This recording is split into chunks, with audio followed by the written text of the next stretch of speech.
Hello जरले नमस्ते जयमिलवासी। म आज एउटा ऐतिहासिक कुरा लिएर आएको छु।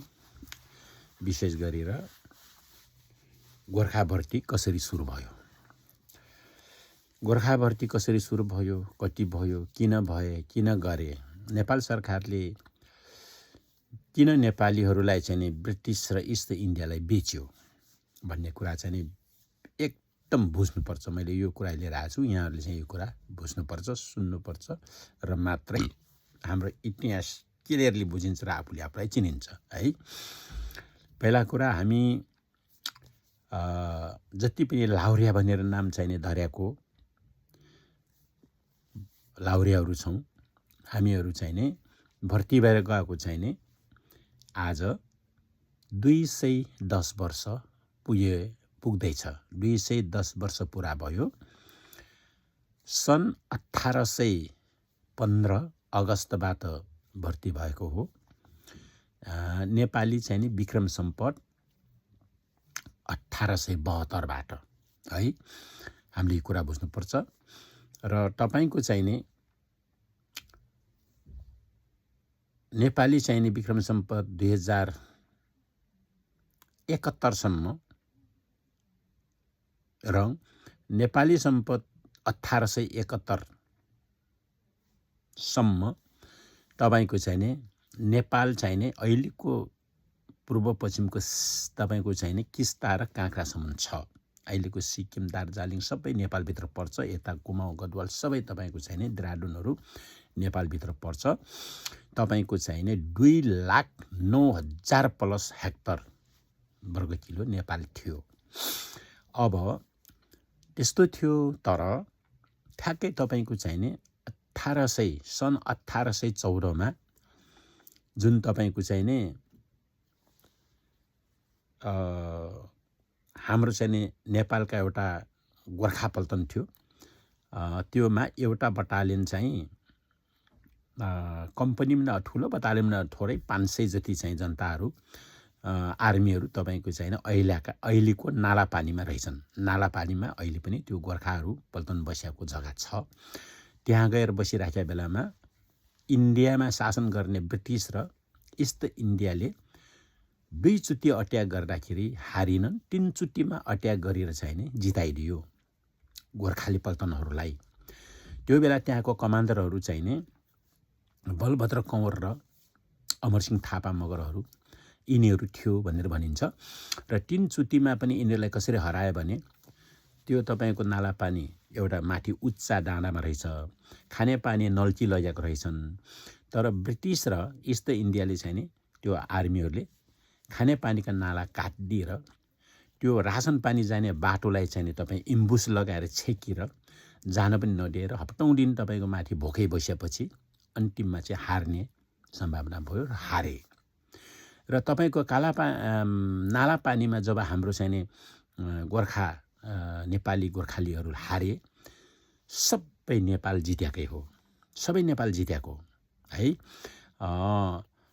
किनभने इन्डियाले सानसानो राष्ट्रहरू सबै चाहिँ तपाईको चाहिँ जिताउँदै आफ्नो चाहिने अधीनमा एउटै भारत बनाउनु गइरहेको थियो। त्यो बेला तपाईको चाहिँ नेपाललाई पनि आफ्नो अधीनमा नै राख्ने चाहिने उसको योजना हो र नेपाल पनि जितिहाल्यो हैन। त्योभन्दा अगाडि तपाईको बटोलसम्म पनि लड्न आउँछन्। उता चाहिँ तपाईको सिलगढी, उता चाहिँ पूर्वबाट कति अट्याक गर्यो, तर उनलाई चाहिँ त्यो नेपाली गोर्खालीहरूले चाहिँ लखडिया छ हैन। त्यसको इतिहास लामो छ। त्यो भएर अन्तिममा चाहिँ जन त्यहाँ नै जिताइदिएपछि नेपाल सबै जितेको हो।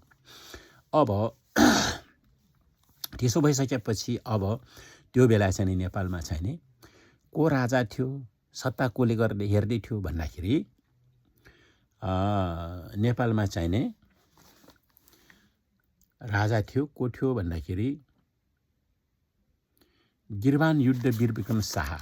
गिरबान युद्ध वीरविक्रम शाहले राज्य गर्दै थियो। तर त्यो बेला पृथ्वीनारायण पहिले मरिसकेछ। गिरबान युद्ध वीरविक्रम शाह भनेको पृथ्वीनारायण शाहको चाहिने छोरा भन्छन्, कोहीले नाति भन्छ। जे होस्, गिरबान युद्ध वीरविक्रम शाह थियो। ऊ चाहिँ उमेर नपुगिएको तपाईको 16-17 वर्षको थियो भनेका छन्। तर उसको चाहिने गुरु चाहिने ब्राह्मण नै हो। होइन, उसको गुरु। त्यो भएर ब्राह्मण र श्री 5 र श्री 6 मिलेर नै राज्य चलाउँदै थिए। त्यो बेला चाहिँ नि राणा जन्मेको छैन है, राणाहरू चाहिँ त्यो बेला आएको छैन। किनभने राणा चाहिँ तपाईँको चाहिँ नि नेपालको विक्रम सम्वत 1874 मा मात्र जन्मिन्छ, अथवा सन् भन्यो भने तपाईँको चाहिँ नि के अरे सन् 1817 मा मात्रै जन्मिन्छ। तर 14 मा नेपालीहरू चाहिँ त्यहाँ युद्ध हार्छन्, त्यहाँ नेपाली जित्छ। त्यहाँबाट चाहिँ तपाईँको ब्रिटिसले के भन्छ भने, नेपालको सरकारलाई के भन्छ भने, लौ तिमी हार्यौ, कि त देश छोड, अब चाहिँ भारतमा चाहिँ गाभिन्छ, कि त हामीलाई चाहिँ भर्ती दिए भन्दाखेरि नेपालको चाहिँ ब्राह्मण र राजाहरूले हामी भर्ती दिने भनेर चाहिँ उसले सल्लाह गर्छन् र भर्ती दिन्छौँ भनेर भन्छ। हामी बरु भर्ती देऊँला भन्छ होइन। अब ब्रिटिसले त किनभने देशै तपाईँको उसको कोलोनीभित्र राखेपछि त उसले हेरेको छ कि नेपालको तपाईँको चाहिँ एउटा पहाड भ्याकमा बस्ने चाहिने मगर गुरुङहरू जति चाहिँ लडाकु थिए, त तिनीहरूलाई पनि भर्ती नै बनाउँथ्यो। जस्तै अहिले तपाईँको सिक्किम दार्जिलिङ उसको अधीनमा लगेपछि त्यहाँको चाहिँ बहादुरहरूले त भर्ती त बनाएकै छ अहिले पनि, र हामीलाई पनि भर्ती त बनाउँथ्यो नै। तर नेपालको चाहिँ ब्राह्मण र चाहिँ राजाहरूले के भन्यो भने, बाबा बरु हाम्रो देश बचाइदेऊ, हामी भर्ती दिन्छौँ भनेपछि ब्रिटिसले र इस्ट इन्डियाले चाहिँ लौ त्यसो भए हामीलाई चाहिँ नि जति माग्छौँ, जतिखेर माग्छौँ त्यतिखेर चाहिँ हामीलाई दिनुपर्छ, तर यसको लागि सम्झौता गर्नुपर्छ भनेर भन्छन्। र हुन्छ त सम्झौता गर्ने भनेर सम्झौता गर्ने बेलामा उनले चाहिँ के गर्छन्, इन्डियाबाट तपाईँको चाहिँ एउटा लेफ्टेनेन्ट कर्नल बादशाह खटाउँछन्, उसको संयुक्तमा उसको संयोजकतामा बस्छन् भने नेपालबाट तपाईँको चाहिँ गिरबान युद्ध वीर विक्रम शाहको धर्मगुरु मिश्र चन्द्रशेखर उपाध्याय, उसको धर्मगुरु मिश्र चन्द्रशेखर उपाध्याय भन्ने चाहिँ राजाको चाहिँ श्री 6 उसको गुरु भावनलाई पठाइदिन्छ। किनभने आफू राजा किन गएन भने, आफू चाहिँ तपाईँको चाहिँ राजा चाहिँ 17 वर्ष वरिपरिको छ। ब्रिटिसको नियममा 18 वर्ष नपुगेर त्यो कुनै पनि बैठकमा निर्णय गर्न पाइँदैन। त्यो भएर चन्द्रशेखर उपाध्याय भावन चाहिँ जान्छ र चन्द्रशेखर उपाध्यायको तर्फ र उता तपाईँको चाहिँ लेफ्टेनेन्ट कर्नल बादशाहको संयोजकतामा अनि बैठक बसेर चाहिँ नेपालबाट भर्ती दिने, तर कहिले दिने भन्दाखेरिमा तपाईँको चाहिँ 1815बाट दिने भयो।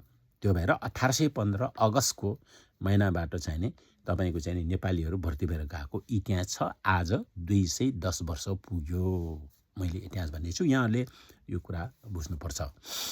अनि त्यहाँबाट चाहिँ तपाईँको भर्ती त पठायो, अब कसलाई पठाउने भनेर नेपालको चाहिँ राजा र ब्राह्मणहरूले सल्लाह गर्छन्।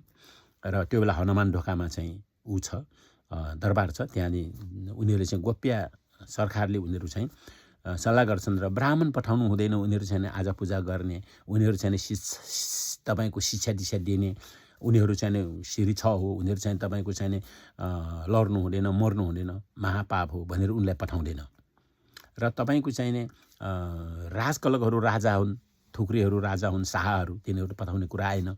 अब क्षेत्रीहरू चाहिँ तिनीहरूलाई चाहिँ तिनी राजा र ब्राह्मणहरूलाई सुरक्षा गर्ने, उनीहरू चाहिँ देशमा तिनीहरू जानु हुँदैन भने अब तपाईँको चाहिँ तराईका चाहिँ तपाईँको बासिन्दाहरू चाहिँ खिरिकेसन गर्ने, उनीहरू चाहिँ लडाकु पनि छैनन्, तिनलाई पठाउने होइन भन्यो।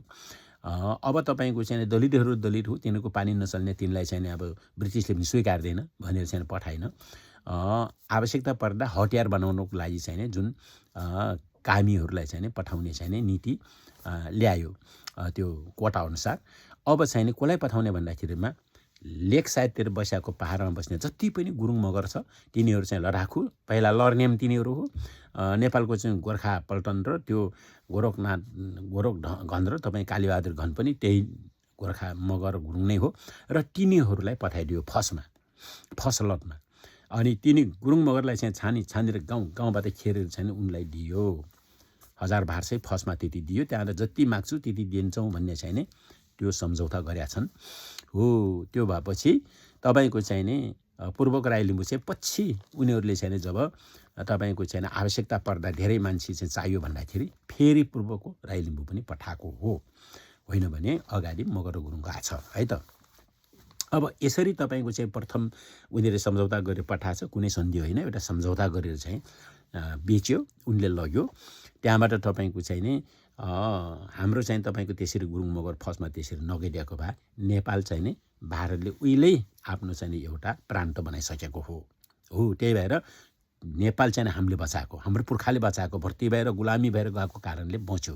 किनभने हामी चाहिँ खुसीले गएको होइन, किनभने त्यो बेला जनसङ्ख्या थोरै छ, पहाडमा जति जग्गा जमिन छ, गाई भैँसी भेडा बाख्रा पालेर चाहिँ तपाईँ चौरी पालेर दुध खाने, घिउ खाने, रमाउने, शिकार खेल्ने हाम्रो मान्छे एकदम चाहिँ धनी आफ्नो चाहिँ व्यक्तिगत तपाईँको देशमा यति राम्रो समृद्धि थियो। तर सरकारले चाहिँ तपाईँको बाध्यताले जानै पर्ने चाहिँ नि सुम्पिदिएको कारणले त्यहाँबाट गएर बल्ल नेपाल बच्याएको, नत्र भने नेपाल चाहिँ उहिले नै भारतमा मिसाउँथ्यो।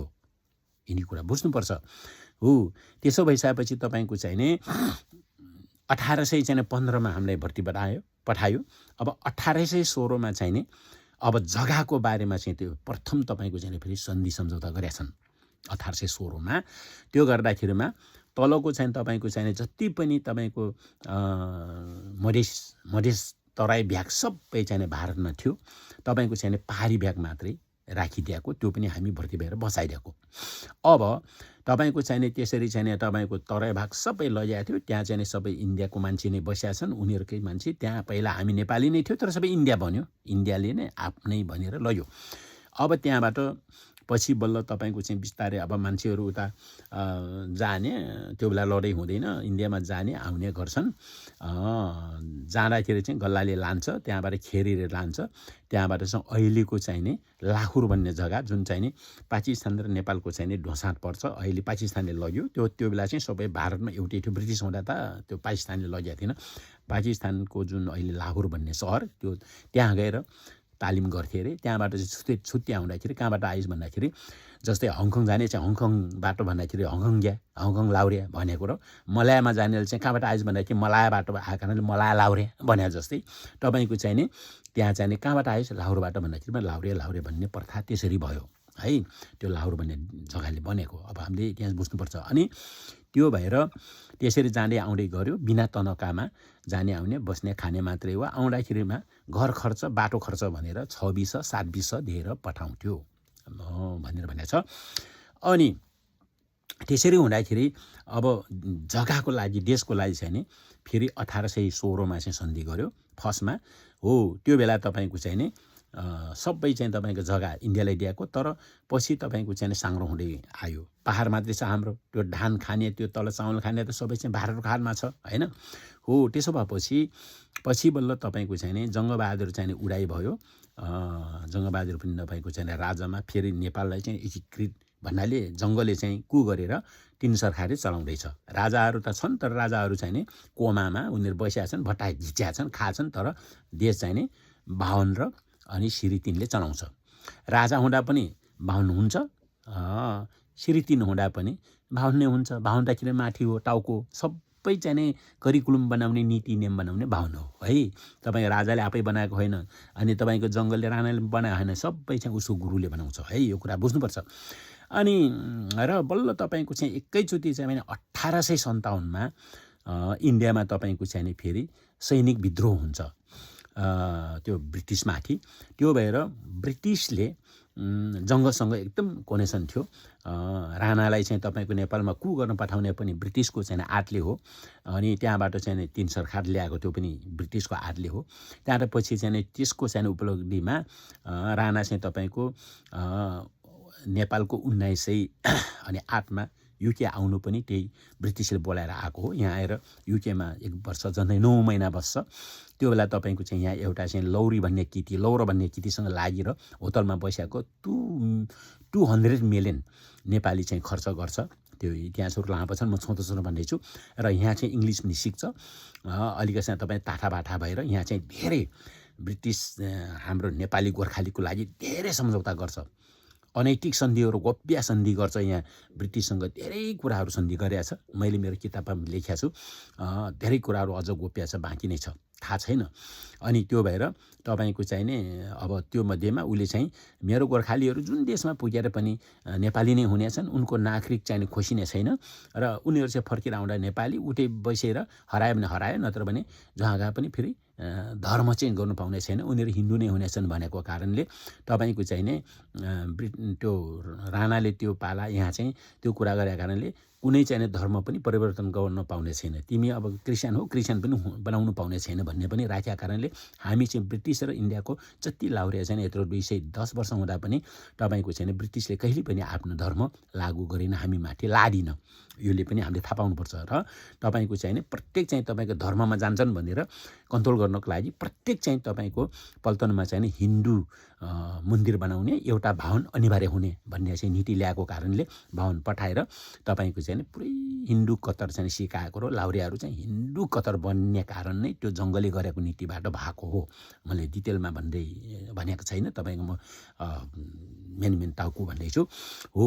त्यो नीति अहिलेसम्म छ, प्रत्येक पल्टनमा बाहुन बस्छ होइन, क्रिस्चियन बस्दैन तर बाहुन बस्छ होइन हो। त्यो भएको कारणले यो नीति पनि जङ्गलले बनाएको हो। अब त्यसो भएपछि तपाईँको 1857मा फेरि चाहिँ तपाईँको भारतमा सैनिक विद्रोह भयो ब्रिटिसमाथि। त्यो भएर ब्रिटिसले सहायता माग्यो जङ्गललाई। अब जङ्गलले हाम्रो चाहिँ तपाईँको नेपालीलाई लाउरे बनाएर पठा गरेको चाहिँ हैसियतमा उसले चाहिँ नि रोयल्टीको नाममा उसले जति हतियार मागे पनि दिने, उसले चाहिँ पैसा जति मागे दिने भएको कारणले उसले त्यत्रो चाहिँ यहाँ 200 मिलियन तपाईँको चाहिँ नि के अरे ऋण पनि त्यो हाम्रै रोयल्टीबाट तिर्यो। अनि त्यहाँदेखि यहाँको चाहिँ दरबार हेरेर तपाईँको चाहिँ सिंहदरबार पनि यो युकेको तपाईँको राजाको दरबार हेरेर उहाँ बनाउन गयो, त्यो पनि सबै यहाँबाट पैसा दिन्छ होइन। सबै हाम्रो चाहिँ लाउरियाले हामीले चाहिँ तिरेको रोयल्टी हाम्रो खुन पसिनाको चाहिँ लगेर नै सिंहदरबार बन्छ। अनि राजाहरू त्यो राणाहरू त्यसरी पालिन्छन्, रमाउँछन् एकदम। तर हाम्रो चाहिँ तनखा चाहिँ छैन, तिम्रो खुसीले जति दिए पनि खुसी हुन्छन् त्यति दिए भन्छ, तनखा टोक्दैनन्। त्यो भएर हामीलाई चाहिँ बिना तनखा लान्छ। तपाईँको तनखा त 100 वर्ष 79 वर्षपछि तपाईँको जब 1914मा मात्रै फसवार हुन्छ, त्योबाट बल्ल तपाईँको चाहिँ नि महिनामा 7 रुपियाँ भारू 7 रुपियाँको चाहिँ तनखामा बस्छन्, त्यो त्यहाँ छ, नत्र त्योभन्दा अगाडि तनखा दिँदैन। अब तपाईँको चाहिँ नि 1857मा मात्रै बल्ल तपाईँको चाहिँ नि ब्रिटिसलाई सैनिक विद्रोह हुँदाखेरि फेरि उसलाई जङ्गललाई चाहिँ त्यहाँ सहयोग माग्छ र त्यो बेला एउटा बटालियन पठाइदिन्छ र त्यस बेला लखन थापा मगर जुन क्याप्टेन लखन थापा मगरको नेतृत्वमा पठाएको कारणले लखन थापा मगरले राम्रो काम गर्छ। अनि त्यो ब्रिटिसहरूमा इन्डियामा जाँदा हो, त्यो भएर उसलाई चाहिँ त्यहाँ डाइरेक्ट क्याप्टेन दिएको कारणले लखन थापा क्याप्टेन भएर आएको हो। त्यो भएर लखन थापा त्यहाँबाट चाहिँ उडाइ भएको हो। अनि त्यहाँबाट चाहिँ नि राम्रो काम गरेको कारणले अनि तपाईँको चाहिँ नि जङ्गललाई पनि स्याबास भन्यो। त्यहाँबाट चाहिँ जङ्गलको चाहिँ पोइन्ट आयो, त्यहाँ जङ्गलले फेरि एउटा अनुरोध गर्नुभयो कि मलाई थाहा साह्रै साङ्रो भयो, मेरो चाहिँ मधेस भएन, अब चाहिँ के मधेस चाहिँ नि अब हिजो चाहिँ नि 1816मा चाहिँ सबै चाहिँ भारतले लगेछ, तर मलाई के चाहिँ तपाईँको चामल खाने जग्गा चाहियो, बरु तपाईँले चाहिँ छोडिदिनु पर्यो भन्दाखेरि बिन्ती हाल्दाखेरि ब्रिटिसले चाहिँ हुन्छ नि त भनेर तराईको जुन 7 जिल्ला पर्छ अहिले, तर त्यो बाँकिया बर्दिया सबै तपाईँको चाहिँ 1857मा मात्रै बल्ल फर्काइदिएको कारणले अहिले हामी चाहिँ मधेसहरू आयो। नत्र अगाडि चाहिँ जम्मा 80,000 हेक्टर मात्रै 2,09,000 हेक्टर चाहिँ जग्गा मध्येमा 80,000 मात्रै छोडिदिएको थियो। पछि चाहिँ त्यो के अरे बाँकिया बर्दिया तपाईँको चाहिँ 7 चाहिँ जिल्ला फर्किँदाखेरिमा बल्ल बढ्यो, अलिकति बढ्यो होइन। त्यहाँ त एक्ज्याक्टली कति भयो 1 लाख अलि वरिपरि चाहिँ हाजिया छ। अब तर 50% भन्दा धेरै चाहिँ इन्डियामै छ अहिले पनि हो। अब त्यसो भइसकेपछि मात्रै बल्ल त्योहरू फर्क्यो। त्यो पनि हाम्रै लाउरेहरूले गर्दाखेरि हेर्नुहोस् त, गर्दाखेरि देश बचाउने पनि हामी लाउरे, विश्वमा नाम कमाउने हामी लाउरे। तर हाम्रो रोयल्टी चाहिँ नेपाल सरकारले अहिलेसम्म खाइरहेको छ। 210 वर्ष भयो, तर प्रत्येक चाहिँ इन्डिया लाउरेहरू, ब्रिटिस लाउरेको अनि सिङ्गापुर लाउरेको रोयल्टी कति खान्छ, नेपालमा कहाँ छ, कुन ब्याङ्कमा छ, कति चाहिँ नि विकास भयो कि भएन, त्यो पैसा कहाँ लगानी गरेको छ, अहिलेसम्म गोप्य छ है हो। त्यसो भएको कारणले त्यो कुरा हाम्रो मान्छेले खोज्नुपर्छ।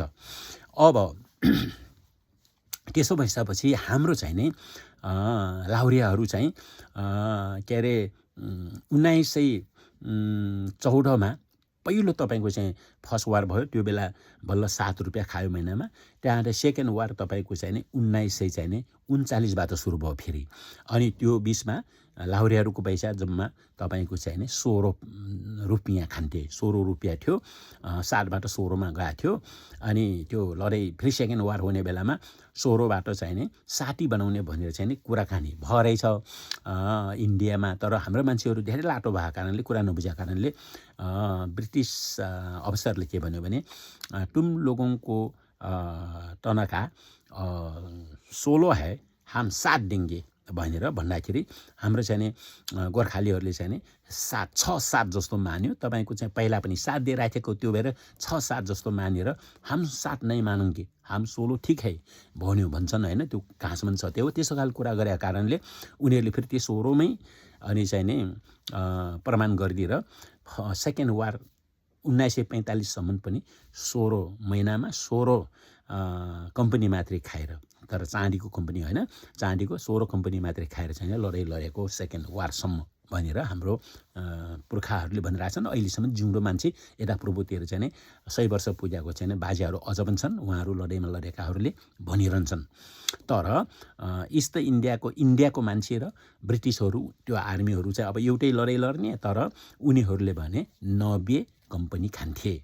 उनले महिनामा 90 कम्पनी खान्थे भने हाम्रो मान्छेले जम्मा 16 कम्पनीमा लडे भन्ने इतिहास छ। अनि लडाइँमा जति लड्छन् तपाईँको चाहिँ लडाइँमा कति मर्छन्, हाम्रो मान्छे मर्छ, हातखुट्टा जान्छ, आँखा जान्छ, तर पनि के अरे नेपाल सरकारले चाहिँ तपाईँको कहिले पनि खोजी गरिन, कहिले पनि त्यसको क्षतिपूर्ति दिएन, त्यसको झिटिमिटी पनि आएन, मागिन पनि, किनभने एकैचोटि बेच्याएको खसी बेच्याएको रहेछ र ब्रिटिसले पनि केही पनि खबर गर्दैन। अनि तपाईँको पल्टनमा चिठी लेख्दाखेरि पनि त्यहाँ चाहिँ के सम्झाएको हुन्छ अरे भने साथी मर्यो, मेरो हात बोमले गयो, मेरो चाहिँ नि गुली लाग्यो भन्नै नहुने। अनि तपाईँको चाहिँ नि सबै साथीहरू मर्यो, आफू चाहिँ घायल भए पनि म ठिक छु, साथीहरू ठिक छ, हामी आउँछौँ भनेर यति राम्रो चाहिँ नि चिठी लेख्नुपर्ने अरे। चिठी पनि चेक गरेर मात्रै पठाउनु पर्ने। यदि चाहिँ त्यहाँ चाहिँ कतै गल्ती छ भने च्यातिर फालिहाल्थ्यो अरे भन्छ। अनि त्यो चिठी चाहिँ तपाईँको काठमाडौँमा आउँछ, काठमाडौँमा फेरि सिंह अहिलेको तपाईँ हनुमान ढोकामा राणाहरूले चेक गर्छ, सबै खोलेर हेर्छ, त्यहाँबाट चाहिँ सबै आराम छ भन्यो भने मात्रै बल्ल घरमा 6 महिनामा आइपुग्छ अरे। होइन भने सानो कतै चाहिँ आफ्नो भाषा लेखिया छ भने त्यो पनि च्यातिर फाल्थ्यो अरे भनेर भनेका छन्। हो त्यसो गरेको कारणले घरमा चाहिँ मेरो श्रीमान मेरो चाहिँ छोरा, मेरो चाहिँ बाबा चाहिँ उहीँ सन्चै होला भन्ने चिठीमा पर्छन्, तर मरिसके के छैनन्। हो यस्तो खालको चाहिँ विडम्बना कुराहरू छन्। हो यही भएर हामीलाई चाहिँ एकदम हाँस्नुको लागि चाहिँ नेपाल सरकारले पनि सरेन्डर गर्यो। अनि ब्रिटिसले त बेचिएपछि त उल्टा जे पनि गर्ने भयो, जता पनि तपाईँ प्रयोग गर्ने भयो। त्यसले गर्दाखेरि हामीलाई त्यस्तो चाहिँ गरेको। र पछि सेकेन्ड वार सिद्धिएपछि बल्ल लडाइँ सिद्धियो, लडाइँ सिद्धिएपछि लडाइँ भएन, त्यो बेला हाम्रो मान्छे मरिनन्, त्यो बेला हाम्रो मान्छेलाई फेरि भर्ती घटायो, एकदम छानेर थोरै मात्रै लाने बनाइरहेको कारणले पछि त फेरि मान्छे नमर्ने भयो, त्यहाँ जाने भयो, अलिअलि पैसा पनि हुने भयो। त्यसले गर्दाखेरि मान्छेले चाहिँ फेसन भयो, फेरि आँखी गरे। त्यो गाउँमा चाहिँ लाउरे भयो भने पैसा कमाइन्छ, सुन ल्याइन्छ भन्ने बुझेर फेरि सबै लाउरे हुनलाई एकदम टाँती लाग्छन्। अनि चाहिँ 1000 छानेर चाहिँ अब तपाईँको 4-5 जना 10-12 जना हुने भयो। यस्तो खालको चाहिँ फेसन आयो पछि। किनभने नेपालमा तपाईँको रोजगारको व्यवस्था गरेको भए लाउरे हुन जाने पनि थिएनन्। तर नेपालमा तपाईँको रोजगार नगराइकन पुरै आफ्नो व्यक्तिगत स्वार्थी गरेको कारणले देशलाई डुबायो, ऋण बनाएको कारणले मान्छेहरू चाहिँ फेसन भयो। पछि त तपाईँ भर्ती नभएर पनि घर नचल्ने। जुन मान्छे भर्ती भएर तपाईँ पेन्सनमा आउँछ उसको चाहिँ घर अलिकति चाहिँ 1 महिना खाने पुग्ने। अनि चाहिँ भर्ती नभएको मान्छे नहुने भएको कारणले हाम्रो मान्छे अहिले फेसनको रूपमा भर्ती हुनुमा एकदम टाटी लागेको कारण यो हो। होइन भने यो भर्ती चाहिँ फर्स्टमा हाम्रो पुर्खाहरू कसरी गयो, कसरी बिच्यो, कति दुःख पायो भन्ने खालको इतिहास बुझ्नुपर्छ। पहिला चाहिँ हामी चाहिँ जबरजस्ती चाहिँ सरकारले पेल्या हो, अहिले चाहिँ हाम्रो बाध्यताले जाने भएको हो। र अहिले हामीले चाहिँ यो भर्तीहरू चाहिँ तपाईँको चाहिँ तुताउने नै हो भने हाम्रो चाहिँ तपाईँ नेपालमा पहिला चाहिँ रोजगारको व्यवस्था गर्नुपर्छ। र मात्रै रोजगार चाहिँ व्यवस्था भएपछि बल्ल चाहिँ छोराहरू नातिहरू भर्ती हुन जाँदैनन्, अटोमेटिकली तपाईँको रोकिन्छ। त्यो भएर अहिले जबरजस्ती रोकेर हुँदैन। साँच्चै भन्दा जबरजस्ती रोक्ने भने त भारत पनि रमाउँछ, के अरे ब्रिटिस पनि रमाउँछ। हिजो हाम्रो पुर्खाहरूले तपाईँको चाहिँ त्यत्रो चाहिँ आफ्नो चाहिँ 2 लाखभन्दा माथि मान्छे मरेका छन्। त्यसरी चाहिँ तपाईँको योगदान गरेको, बलिदान गरेको कारणले मात्रै यिनले लासले पनि तपाईँको तुताउन नमागेको। नत्र भने हामीले चाहिँ तुताउने भन्ने भने त रमाउँछ, किन लानु पर्यो? अहिले त तपाईँको उनकै मान्छे नै छ जति पनि होइन र आवश्यकता छैन लाउरेको हो। त्यही भएको कारणले यिनी कुराहरू बुझ्नुपर्छ र तपाईँको चाहिँ नि नेपालको चाहिँ नि तपाईँको यो भर्ती हुँदाखेरिको मैले अहिले तिनीहरूको चाहिँ नि सम्झौता भयो, त्यहाँबाट 20मा के भयो त्यो कुराहरू चाहिँ गोप्य छ र अन्तिममा फेरि 2000 तपाईँको चाहिँ नि 1949मा जब तपाईँको चाहिँ भारत छोडेर आउने ब्रिटिसले भएपछि तपाईँको 47 र 49 भित्रमा फेरि तपाईँको चाहिँ नि 4 वटा पल्टन चाहिँ नि ब्रिटिसले ल्याउने, अरू पल्टन ती छोड्ने भयो बेलामा एउटा सम्झौता भएको छ हो। त्यो सम्झौतामा चाहिँ फेरि त्रिपक्षीय 3टा सम्झौता भएको छ। के गरे यो कुरा त्यति थाहा छैन होइन, यो कुरा त्यति थाहा छैन। त्यसले गर्दाखेरि त्यो बेला चाहिँ कोले अन्तिम सम्झौता चाहिँ नि लाउरिया छुट्ने बेला चाहिँ के सम्झौता गरेका छन् भने कोले गरेका छन् भने इन्डियाबाट लेफ्टेन्ट दयासिंह बिडी इन्डियाबाट, अनि नेपालबाट चाहिँ नि मोहन शमशेर राणा प्रधानमन्त्री थियो भने तपाईँको चाहिँ नि युके ब्रिटिसबाट तपाईँको चाहिँ नि साइमन भन्ने यिनी 3 जनाको संयोजकतामा तपाईँको चाहिँ नि गोप्य सम्झौता गरेर ब्रिटिसले यता ल्यायो 4 वटा पल्टन, अरू चाहिँ उतै छोडेको म आउँछु। त्यस्तो खालको चाहिँ नि सम्झौता गराएर अन्तिम चाहिँ नि त्यही भएर ब्रिटिसले हामीलाई 4 वटा पल्टन लग्यो, अरू इन्डियामा छोडेका कारणले इन्डियाले चाहिँ नि आफ्नो तर्फबाट आफै चाहिँ तनखा कसरी दिने, फेसिलिटी के दिने भन्ने उसको नीति भयो। ब्रिटिसले चाहिँ के दिने भनेर उसको नीति अप्नाउँदा हामी चाहिँ ब्रिटिसले धेरै तपाईँको चाहिँ नि शोषण गरेकोमा हाम्रो चाहिँ नि ब्रिटिस गोर्खा भूपू सैनिकहरूले चाहिँ बल्ल 2052 सालबाट मात्रै परमबहादुर गुरुङले आवाज उठाउनु भयो र तपाईँको चाहिँ नि के नपाउनु भन्दा त्यही कुरा चाहिँ नि पेन्सन भर्यो र हाम्रो पनि तपाईँको चाहिँ नि यता युकेमा आएर सेटलमेन्ट हुने मौका पाएको हो। त्यो पनि नेपालमै दिनुपर्ने, तर चाहिँ नेपाल सरकारले चाहिँ नबोल्डेर अनि चाहिँ नि उसले झन् उल्टै चाहिँ नि यिनीहरू उठै जाउनु भनेर हामीलाई ढकलेको कारणले अनि यसले चाहिँ यतै बोलायो र हाम्रो मान्छे लाखौँ मान्छे अहिले यतै आएर सेटलमेन्ट भिसा पाउने, यतै चाहिँ तपाईँको होइन तपाईँको चाहिँ नि रोजगार पनि गर्ने, यतै खाने, यतै पाउने, त्यस्तो खालको नीति आएछ पुर्खाले आर्जाको कारणले। र तपाईँको नयाँ भर्तीहरूलाई 2001बाट चाहिँ नि ब्रिटिस सर दिन्छ, तर हामी पुरानोहरूलाई चाहिँ नि 70% चाहिँ दिएको छ, तर 25% अझ दिएको छैन। र अहिले पनि तपाईँको गोर्खा भूपू सैनिकले आफ्नो चाहिँ नि पुरानो माग चाहिँ नि दिनुपर्छ भनेर चाहिँ नि कराएर आछन्, तर त्यो कराएर काम छैन होइन। तर हामी चाहिँ नि नेपाल सरकारले फेरि चाहिँ त्यता गएपछि त्यहाँको सेटलमेन्ट भिसा पायो भनेर नेपालबाट फेरि तपाईँको हामीलाई नागरिकता खुसी दिएको छ होइन, नागरिकता खुसी दिएको छ। तपाईँको चाहिँ नि नागरिकता विधेयक पास गरेर तपाईँको चाहिँ नि 2टा नागरिकता बोक्नु पाउँदैन भनेर त्यसो हामीलाई बाइपास गरेको छ। तर हाम्रो चाहिँ यहाँका युकेका लाउरेहरूले नबुझेर जसले चाहिँ हाम्रो भिसा खोसिदिएको छ हामीलाई चाहिँ बेच्यो, तिनीहरूलाई नै तिनीहरूको पार्टीलाई नै हाम्रो मान्छेले चाहिँ प्रोत्साहन गर्छ, तिनलाई ढोक्छ, तिनको खुट्टा ढोक्छ होइन। यो नै हाम्रो मान्छेको गल्ती हो। त्यसले गर्दाखेरि हामीले चाहिँ मानव अधिकार अन्तर्गतमा र तपाईँको संयुक्त राज्य सङ्घको नीति र हाम्रो चाहिँ तपाईँको वंशजको नागरिकताको हैसियत, हाम्रो चाहिँ एउटा नेपालको चाहिँ नि मानिस, हामी त्यहाँका चाहिँ नि तपाईँको वंशजको नागरिकता चाहिँ खोसिँदैन। यो चाहिँ तपाईँ विश्व कानुनले पनि खोसिँदैन।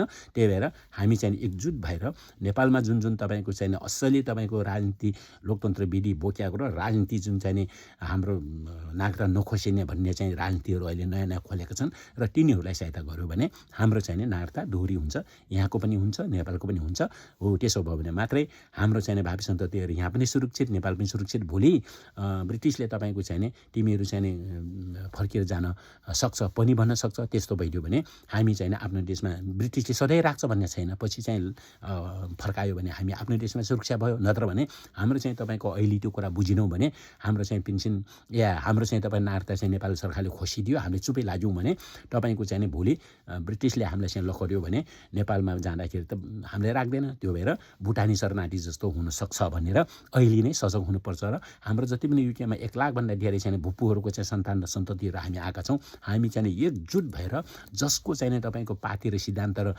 तपाईँको चाहिँ दर्शनमा तपाईँको चाहिँ निरन्तरता, तपाईँको चाहिँ नागरिकता वंशजको नागरिकता निरन्तरता, यहाँको ल्याए पनि नेपालको चाहिँ वंशजको नागरिकता नखोसिने भन्ने नीतिमा चाहिँ तपाईँहरूले बुझेर त्यहाँ एकता हुनुपर्छ। त्यो मध्येमा नेसनल रिपब्लिक नेपाल अहिले चाहिँ मुरी सेना हाम्रो चाहिँ तपाईँको पार्टी छ, म पनि त्यहीँ लागेको छु। त्यसले गर्दाखेरि म पनि त्यहाँको एउटा चाहिँ सदस्य भएको हैसियतले यहाँहरूलाई म आह्वान गर्न चाहन्छु कि तपाईँहरू अब नेपालको एउटा मात्रै यस्तो खालको चाहिँ लोकतन्त्र धर्मनिरपेक्षता प्रान्तीय संहिता मानव अधिकारलाई समेटेर ल्याएको र मूलवासीको अधिकार समेटेको र यो भूपुहरूको चाहिँ तपाईँको चाहिँ हिजो 210 वर्षदेखि यताको के भएको छ त्यो कुरालाई चाहिँ खोटैले चाहिँ सत्य कुरामा चाहिँ उभ्याउने र आफ्नो वंशजको नागरिकता निरन्तरता गर्नको लागि नेसनल रिपब्लिक नेपाल पार्टी खडा भएको छ। हाम्रो चाहिँ नि डाक्टर थमनबहादुर बुढा मगरको नेतृत्वमा खोलेको पार्टी अब यहाँहरू चाहिँ नि चिन्ह मुहुरी चिन्ह पार्टीको मुहुरी चिन्ह होइन ऊ त्यहाँ चाहिँ जम्मा हुनु म हार्दिक अनुरोध गर्न चाहन्छु। धन्यवाद। जय मूलवासी। Thank you very much.